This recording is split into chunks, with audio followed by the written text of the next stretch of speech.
All right, so now I'm gonna show you how the arrival and departure calls work. But first we gotta go to our duty status and go driving. To go driving, all you have to do is go here to driver e-log. From driver e-log, you go duty status. From duty status, you go to the bottom of the screen, the third line, and press drive. Now it's taking me from off duty PC, because I stayed in the PC, off duty to driving. That's what I want, so I'm gonna go ahead and select it. All right, so now I'm driving. I'm getting some drive time in. Now I just arrived at the customer where I'm picking up the load. Just arrived at the customer where I'm picking up the load. When you arrive at the customer, you will hear like a charm.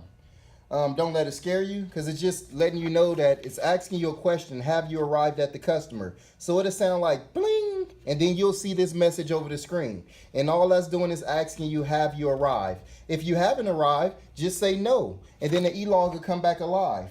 If you have arrived, when this form pop up, just say yes. And then your loaded call will pop up next.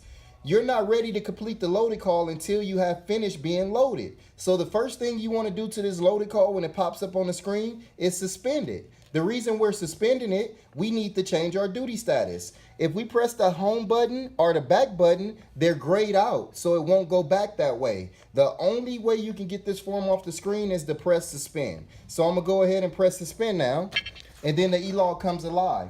Now, once it come alive, I can go to my duty status and I can flag myself as loading or unloading. Since we just arrived at the customer where we're picking up a load, I'm gonna go loading. So I'm gonna go here to duty status, go to the bottom of the screen where it says loading, select that icon, and what it's doing is taking me from driving, putting me on duty, and flagging me as loading, and that's what I want. So I'm gonna go here and press OK.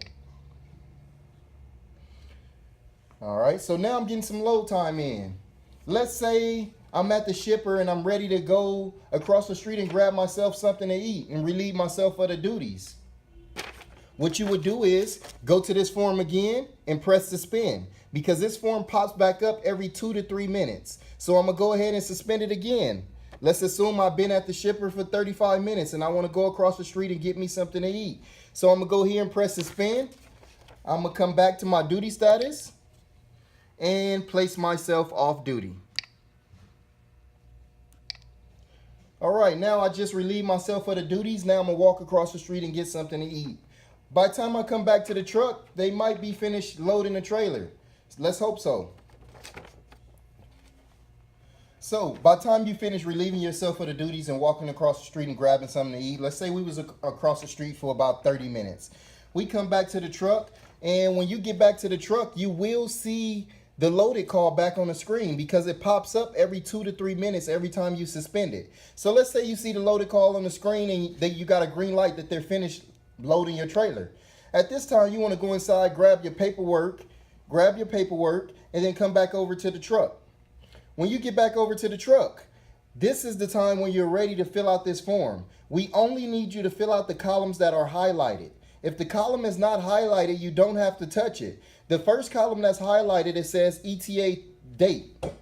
The second column that's highlighted, it says ETA time. The third column that's highlighted is current or picked up trailer. Always make sure your current trailer is there, because if you picked up 54200 and you tell us you picked up 53200 and you drop that trailer somewhere, you're going to have our driver looking for the wrong trailer. So always make sure you put the correct trailer number there. Now, I know I told you I only need you to fill out the columns that are highlighted, unless if you look at the third column, it says drop trailer. That's the only way you're going to touch one of these columns that's not highlighted. Please don't tell us you drop trailer bobtail, because a bobtail is not a trailer. Please don't put you drop trailer BT. That's still saying bobtail. That is not a trailer. If you bobtail somewhere to pick up your load, you're going to leave that blank. Once you fill out all of these fields, you just go to the bottom of the screen where the red circle is and press send. And then you'll get this confirmation message sent. So now you're ready to roll, but there's one thing you have to do before you take off, and that's updating your load. So now I'm gonna show you how to properly update your load before taking off. This is done for a DOT officer. This is not done for company. This is in case a DOT officer requests your logs and he requests your paperwork for that load. He want to make sure that these things match. If they don't match, you bought a ticket. So if you're not out here to buy tickets, make sure you always update your load. And to update the load is very simple. And I'm going to go from the home screen so you guys know how to get back here. You go to driver elog. From driver elog, you go here, the last icon on the top row, update.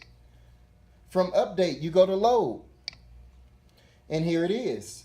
Now, before you put the cursor in any one of the columns, you have to go to the bottom of the screen and press clear.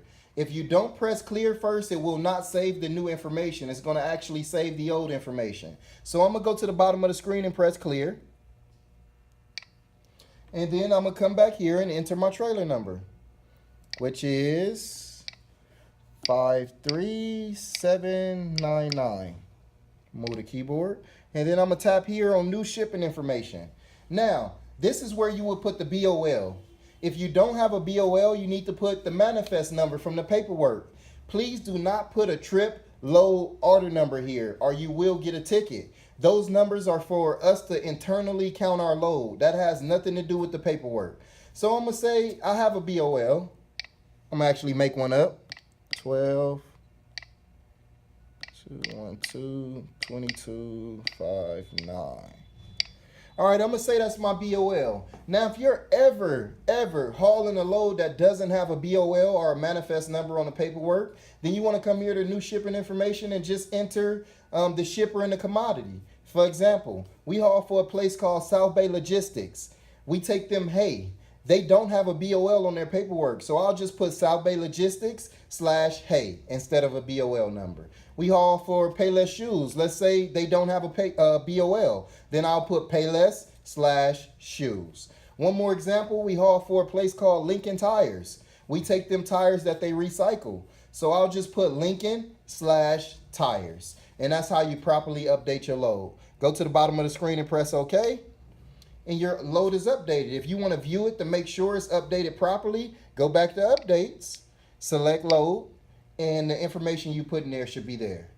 Thank you, and that's how you properly update your load.